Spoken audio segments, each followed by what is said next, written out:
During the entire run back, and subsequently when I actually climbed into bed trying to sleep, I could not keep thinking one thing.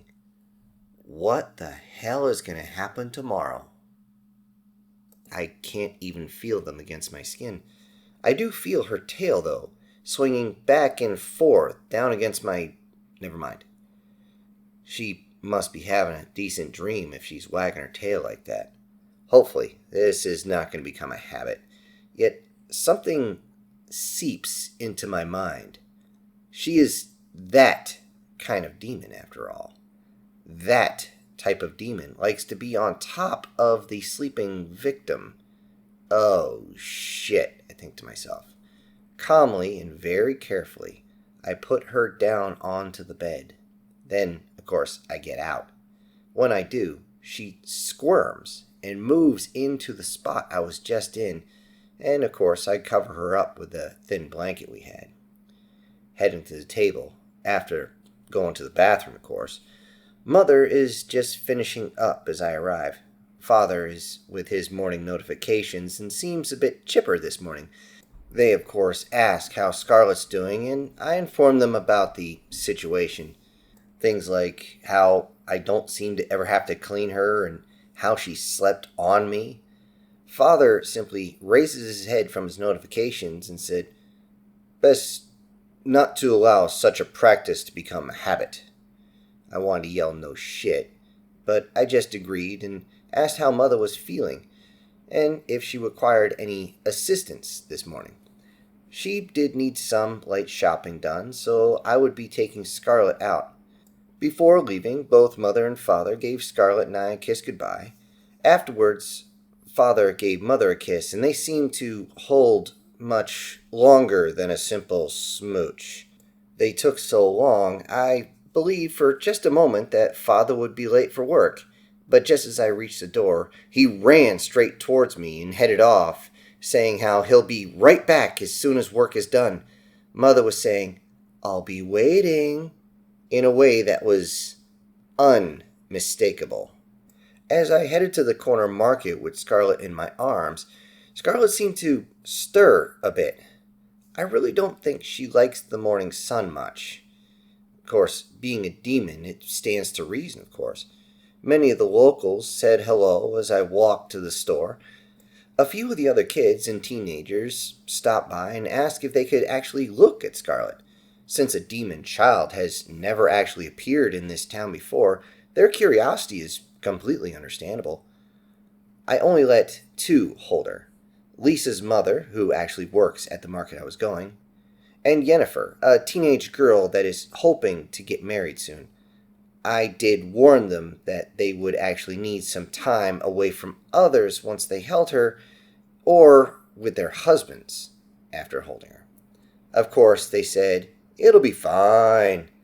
But something about that phrase sent blaring warnings into my head. Surprisingly, Yennefer did not seem to have a reaction. This surprised me, as she would be the first female to not have some sort of reaction from the residents of Scarlet. Perhaps I just didn't notice, as she and her two familiars, a large female and a raptor, joined us as she walked away.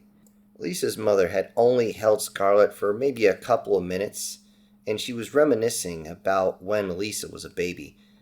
I worried she was going to have a different reaction, as she seemed to get sad. She smiled as she pulled Scarlet in for a hug. That is the moment I saw something change in her eyes. She quickly handed Scarlet over and bolted to the manager's office where her husband worked. When the door shut violently and we could hear the sounds of the door bolt locking, I knew it was time to leave. Now. The rest of the day was relatively uneventful after that, and I prepared for my first night of work. I realized it would be a long night, as I'm not used to being awake once the sun goes down. Mother was definitely not happy that I would miss supper, but that did give her a chance to be alone with Father. Good thing, too, as the look in their eyes made me not want to be around when those two got together to see what was about to happen. As I went to work, the automated lights began to come on. This used to actually mean come home for me, but now it means get your butt to work. When I arrived, Rose quickly took me on a tour of the facility. It's actually a lot bigger than one might think. Reason being, from most angles, it looks like all these buildings are separate from each other. They're definitely not. An intricate yet surprisingly simple array of tunnels, hallways, balconies, and all that links them together. This simplifies things, at least for me, yet I realize the workload would actually be a lot larger than I would be dealing with. My job would be just about everything, from basic maintenance, collecting laundry, setting up or cleaning rooms, treating a couple injuries, all the way down to simply sweeping up. I tried to introduce myself to all the entertainers, but many were already entertaining. My job each night would consist of work orders whenever I got in that needed immediate attention, along with all the incidentals that would arrive during the night, and of course, the standard that I had to do. This job was not nearly as exciting as one might think. In fact, sometimes it was just disgusting.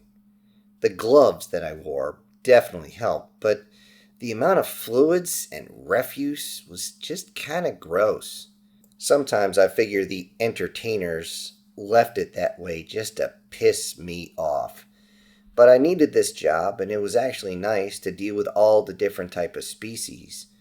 Even though at least half of the entertainers were completely human, the other half definitely not. Each night, a different entertainer would actually come and watch Scarlet. Thankfully, with females, the motherly instinct for each of them just kind of kicks in. There are a few male entertainers from the North Wing that actually offered to watch her, but there's no way in any of the hells I'm leaving a succubus child with any of them. It's difficult enough for the ladies of this establishment to keep themselves in check when watching over her, though eventually there were fights on who would watch over her. Reason being, due to her being the little demon she is, whoever watched her would be feeling the resonance pretty much all night, and would eventually be so desperate for intercourse by the end of the night they would just about jump a porcupine. I didn't mind this issue, except when they turned their attention towards me.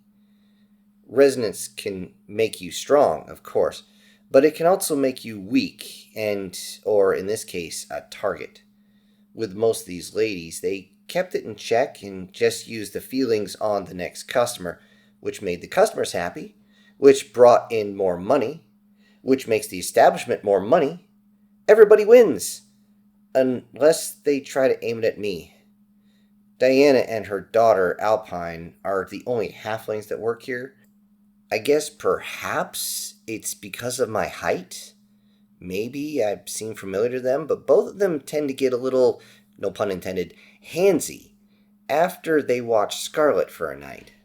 I do think about it, and I think it would be fun, sure, but something in my mind, something almost like a memory. It's almost like a message that screams, no, no, danger, danger. Don't get me wrong, they're both quite nice to look at, but something is just telling me I would be in way too much trouble if I did anything. Not to mention, I'm not sure I could do anything. I mean, come on, right now I'm 5. It wasn't long after I started working there that I realized I have to start mastering my own resonance. Thankfully, it was the type of resonance that was mostly automatic, just like the sudden ability to see better when your familiar's of avian type. I could feel the energy radiating from almost every room in the place as I work. It fueled me, made me stronger. I never got tired. In fact, at many points, I had to run to simply burn energy off as though I'd been given an injection full of just pure energy. This energy aided in other ways, of course. Even though the job was pretty boring most of the times, And with my studies that I have at home, or even more so, there was almost no nights where something strange, bad, or weird didn't happen. Anything from a bed breaking, some drunk idiot would pass out from the process of, never mind, maybe someone would just get too aggressive because they didn't have the money. Someone's wife might just show up because their husband can't get things going at home. The list just continues. The most common were injuries from being too aggressive or trying to bend in ways the body just isn't meant to go that way. This is where I was able to actually negotiate a better deal. With the extreme amount of energy, I was actually able to focus it on healing anyone. Mainly small scratches at first, but soon enough, within several months, even deep lacerations or broken bones were not really a problem for me. I was even able to fix an issue with a man and his wife. When she kept visiting because of reasons, he got pissed. I offered to help their issues, and it only took a moment as the man lifted me right up as he was getting ready to throw me across the room. That is when I reached up, and I couldn't quite get into his mind, but I scanned his body, and I cranked his T levels to a degree I don't think he even realized. I also caused his body to produce a whole bunch of stuff. I did take a hit that night, a pretty hard hit, but afterwards, he simply grabbed his wife and decided to take her right there on the lobby floor. She was a little embarrassed at first, but she didn't fight it, seeing that this was going to be the first time that he was that aggressive with her. It was a bit odd to see a couple of dwarves kind of have at each other after fixing myself because, ow, that hit hurt. The ladies picked me up and asked if I was all right. I simply told them, I am undamaged. I'm just not looking forward to cleansing the floor and rug once they're finished. Of course, the entertainers turned, saw what was happening, and kind of giggled and escorted me out. Most nights are definitely not that exciting. When they are, I'm just glad that there's a strict no outside familiars policy. I remember thinking the last thing I need is a kobold trying to tear parts off of me. Yet, for the most part, it's just work and my stray thoughts as I'm doing my job. I think about how fast Scarlet is growing, how she still never needs to be changed regardless of how much she consumes. She doesn't eat all that much. She does drink a lot of water, but, seriously, it's like she never has to use the latrine. I am surprised that she's actually at a very good weight for her age. I figure being a demon has a lot to do with it. If her energy levels are anything like mine, then just being in the proximity of all this entertainment has got to be feeding her somehow. I take as many breaks as possible to play with her whenever I can, but it's just not as often as I would like. Hence the reason why I needed help in the first place. As I work, I also listen. I stay as quiet as I can. I'm just a fart in the wind here. Nobody really notices I'm around. I find that one of the main reasons why most persons, male or female, doesn't matter, end up coming to this place, at least at first, is to soothe simply a broken heart. Listening to the folks talk about their familiars and how they were lost, I realize actually how lucky I am. Being a summoned creature does not actually extend one's lifespan. Such technology is highly regulated.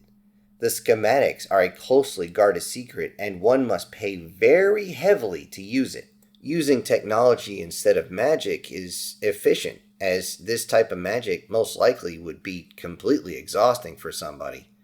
But the technology is weird. It vibrates the body in a way that one is brought back to the point where they simply stop developing as a person. Rose has actually been through this about 4 times that she talks about, and I asked her about it. She told me that the sensation is extremely pleasurable and worth it. Yet, for most that go through it, they simply have to save up their entire lives just to afford to go through it once. As she explained the entire process that she went through, something deep inside me understood the harmonic resonance needed to accomplish this.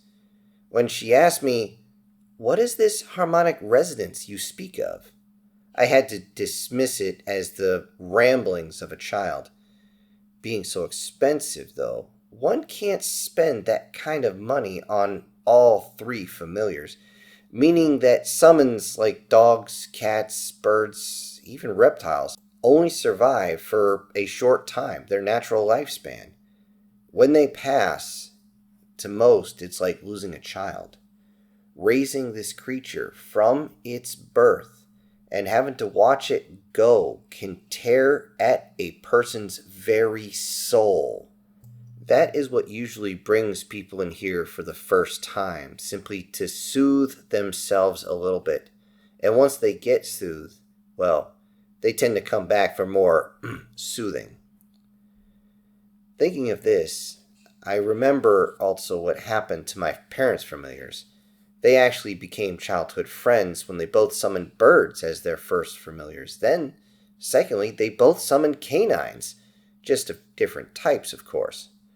Father, then during his third summon, summoned a reptilian cobalt that was lost in a mining incident. Father still has the scars on his legs. The cobalt actually saw the collapsing of the mine and tried to push Father out of the way of the rock slide.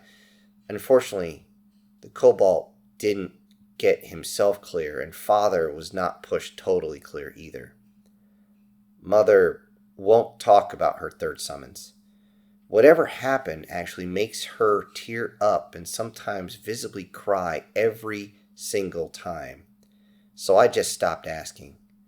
I only told her once as she was wiping tears away, "When you are ready to talk." I still remember when she turned to me at that point, and she had a sad smile looking at just a child who was trying to comfort her. As time passed, my body inevitably grows. Due to all the hard work, my muscles get larger than my age should actually get. The moment I showed any actual tone, one of the security actually asked if I wanted to actually train for combat. I told him I had to ask the mistress, who immediately allowed it without any question.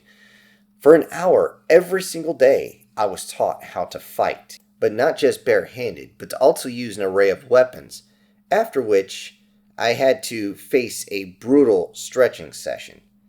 I hated this. I hated it, but the security would always tell me how important dexterity is.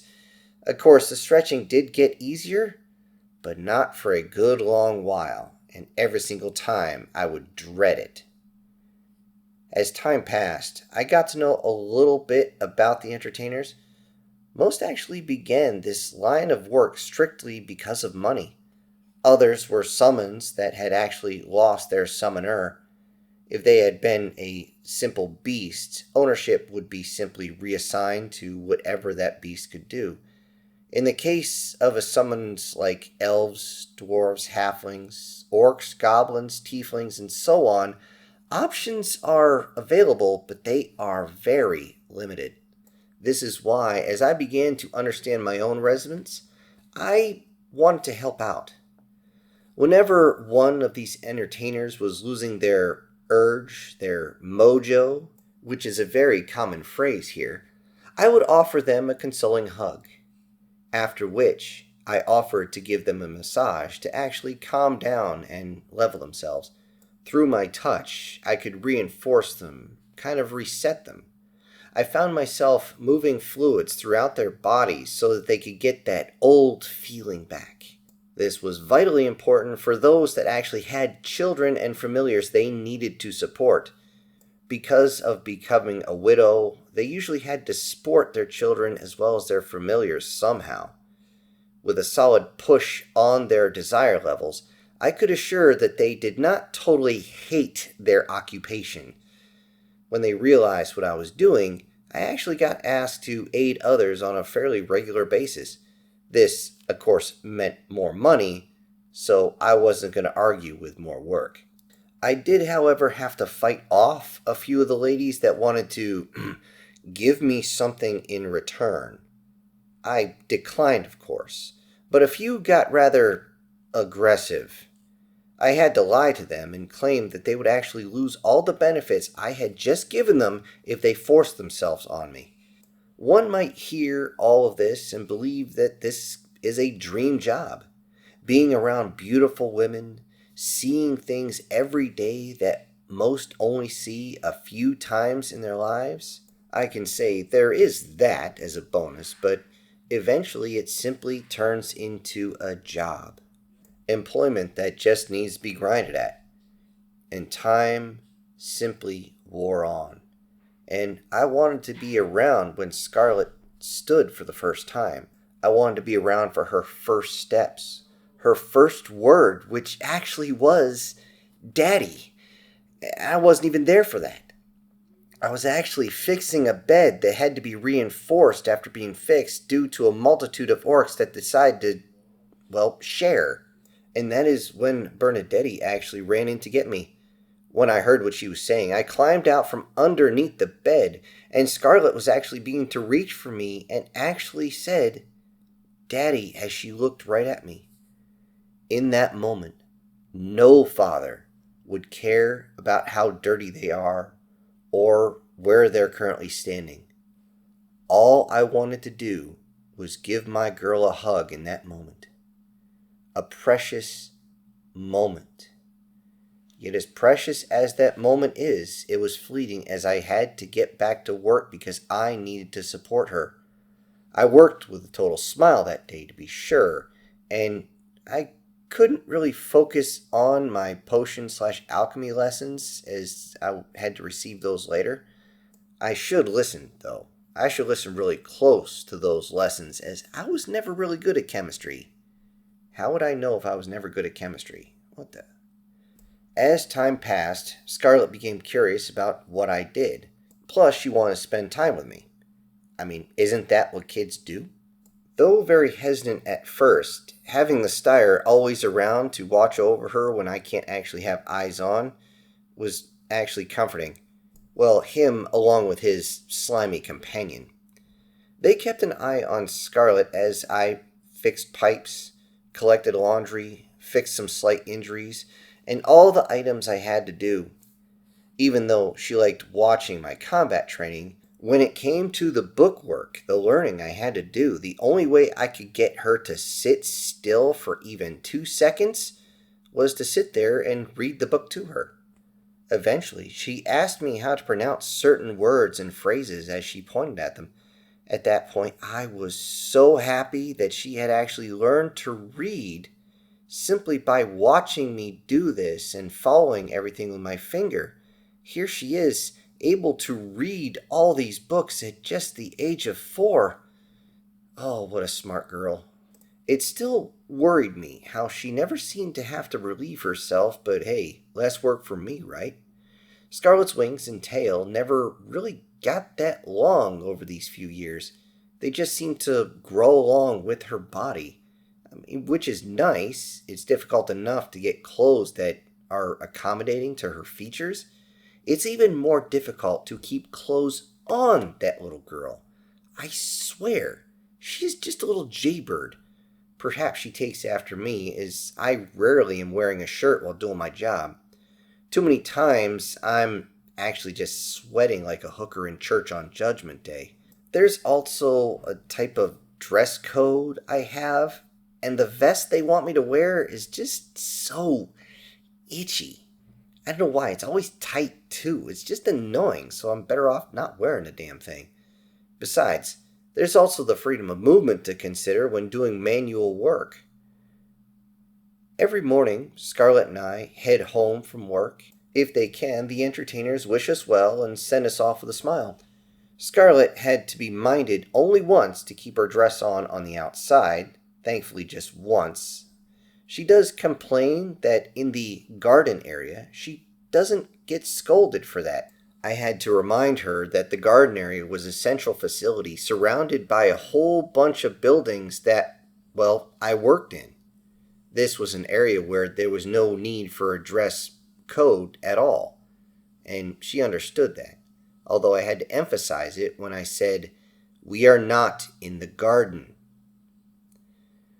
We get to see the town wake up each morning. Shops of fresh produce, freshly made breads, butchers hanging up their fresh meats. Is the perfect time to get what is needed. Hell, to get what we want. With all the money I'm receiving, I get to enjoy a full plate of steak and eggs after a long night at least once a week. Fresh fruits are something also available every morning. Scarlet is actually very partial to strawberries for some reason. There's also the fresh milk to drink that had just come out of the goat or cow. All of this culminates with Scarlet and I walking through the door with at least one bag of food each morning.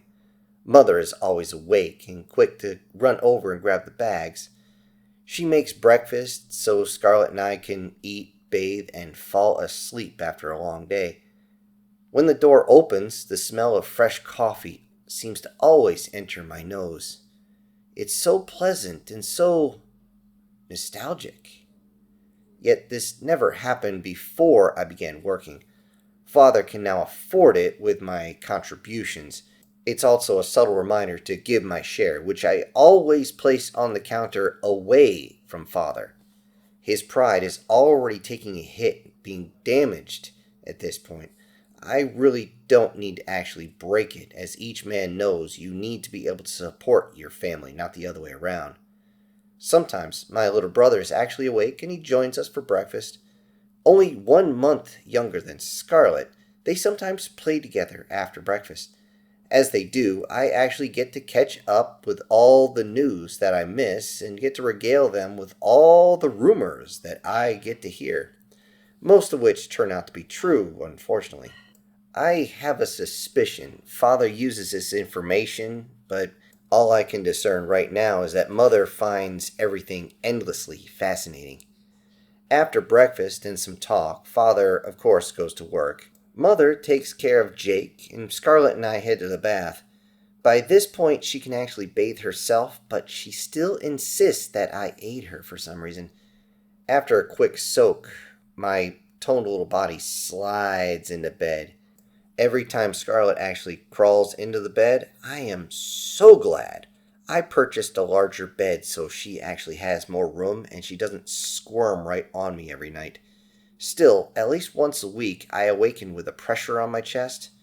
I look down and there she is, peacefully sleeping with one ear directly over my heart.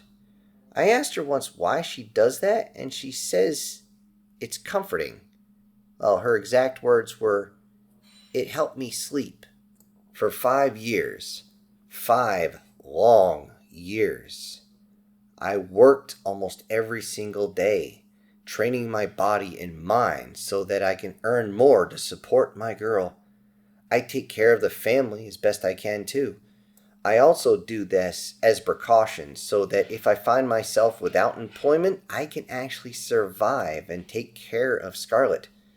5 years, and I've grown up as much as I can in this time. In that time, I've gotten stronger. I hope, and now I can only hope, that my next summon is just as wonderful as my first. Jake and I, at this point, are both brought our robes for the ceremonies. His is the standard white robe to symbolize all the purity of being a child. Mine is not white, but a mix of red with white accents around the collar, the very base of the robe, and the cuffs. I look at it and I notice that it ties in the front, unlike the other one. I've seen this style elsewhere, but I can't place it where.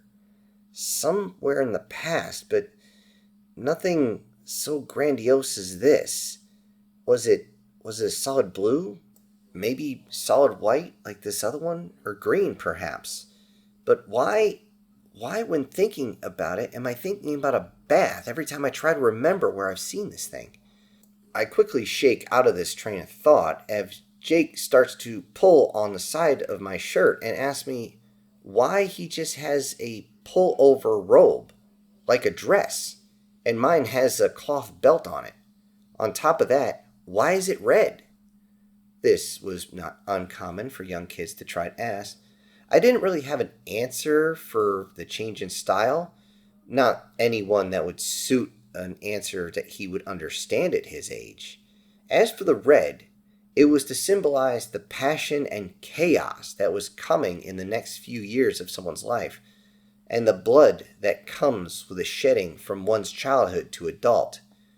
He said, "That sounds scary," right before asking, "Why does Scarlet not receive a robe?" I had to get serious for a moment. I had already informed Scarlet about this, but apparently no one told Jake. The first generation summons cannot summon anything. If they try, nothing happens.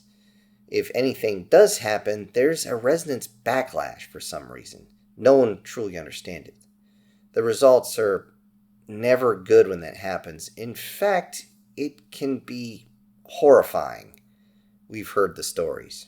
This worried Scarlet, who was standing right next to me at the time, so I reached out, grabbed her, and pulled her close as I told her, "However, you shall be beside me when I walk up the stairs and cast myself into the circle once more. Perhaps I shall bring forth the little brother or sister for you." Scarlet said how she didn't want to share me at all and gripped me even tighter to the point where it actually hurt. Jake got her to relax by mentioning how he was a little brother, then asking if that means that mother and father don't care for him as well. This realization made her calm down. The night before the next summoning, I had a half a night's work. Everyone wished me well, of course, hoping I'd get a really good summons. In all honesty, even though this is a stressful time, I wasn't really worried for me, just my brother. I already had all I could ever want with me at this point, so even though it would be nice to get something else, another grand summon or something like that, I was content. Walking back home in the dark, I carried Scarlet on my back and jogged home. I did this to burn off enough energy so that I could sleep. Scarlet, she can just sleep anywhere. I mean, she's young, they can do that. But I needed to just be ready for bed. The entire jog and the time it took to get to sleep, all I could think is, what the hell's going to happen tomorrow? Hello everybody, this is Syntax. Thank you so much for joining me today on part 3 of this weekly ongoing series. Now before I go, I need to say that today's winner is Julius Boone, with Alan Williams coming in a very close second. I also need to send out a giant thank you to the supporters of this channel, and they are Sir, Prozac and Pancakes, Brian Kemp, Erica Gem, SS Demon, MTF Guard, Guardian Sage, Joseph Blosh, Julius Boone, and Douglas Scarborough. Thank you all so much for supporting the channel. Everybody else, I'll see you on the next one. This is Syntax. Ejecting!